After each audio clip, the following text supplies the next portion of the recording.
നമസ്കാരം, ഞാൻ ഷാലു വിനു. എല്ലാവർക്കും എൻ്റെ ചാനലിലേക്ക് സ്വാഗതം. നമ്മുടെ ഇന്നത്തെ റെസിപ്പി ഒരു നാടൻ പാവയ്ക്ക മെഴുക്കുപുരട്ടിയാണ്. ചിലയിടങ്ങളിൽ ഇതിനെ പാവയ്ക്ക ഉപ്പേരി എന്നും പറയും. നമുക്ക് ഈ ഒരു മെഴുക്കുപുരട്ടി പെട്ടെന്ന് തയ്യാറാക്കി എടുക്കാനും പറ്റും. വളരെ ടേസ്റ്റിയുമാണ്. പാവയ്ക്ക ഇഷ്ടമുള്ള എല്ലാവർക്കും ഇഷ്ടപ്പെടുന്ന ഒരു റെസിപ്പിയാണിത്.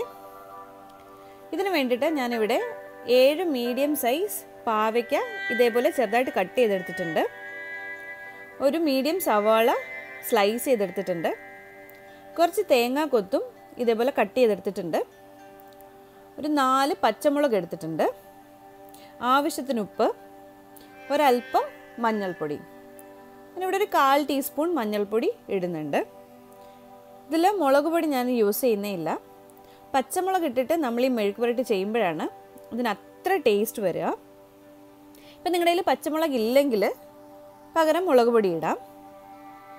ഇനി തയ്യാറാക്കാൻ വേണ്ടി ഒരു പാനിൽ വെളിച്ചെണ്ണ ഒഴിച്ചു കൊടുക്കാം. ഈ വെളിച്ചെണ്ണയൊക്കെയാണ് ഈ മെഴുക്കുപുരട്ടിക്ക് ഏറ്റവും നല്ല ടേസ്റ്റ് തരുന്നത്.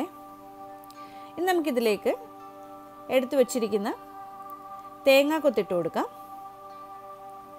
നമുക്കിനി ഈ തേങ്ങാക്കൊത്തൊക്കെ ഒരു ലൈറ്റ് ഗോൾഡൻ ബ്രൗൺ കളർ ആവുന്നവരെ ഒന്ന് വഴറ്റിയെടുക്കണം.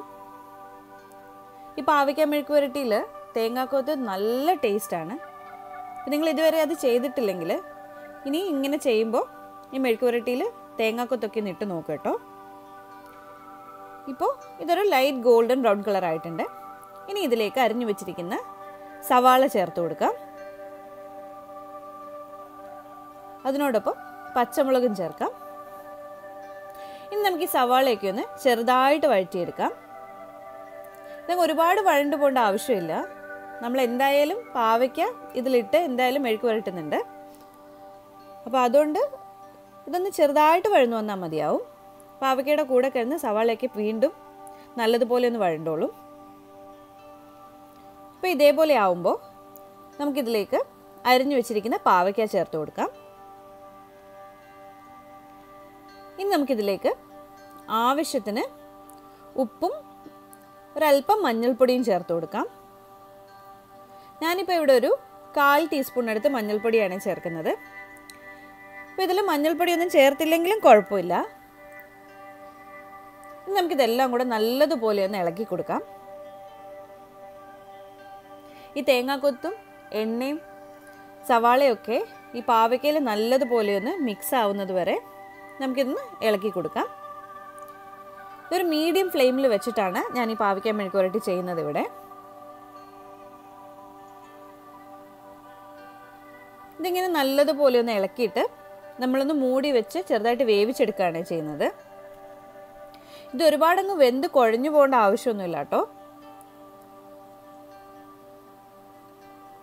ഇപ്പോൾ ഇത് നല്ലതുപോലെ ഒന്ന് ഇളക്കിയിട്ടുണ്ട്. നമ്മളിത് വേവിക്കുമ്പം ഇതിലേക്ക് ഒരല്പം പോലും വെള്ളം ചേർക്കുന്നില്ല.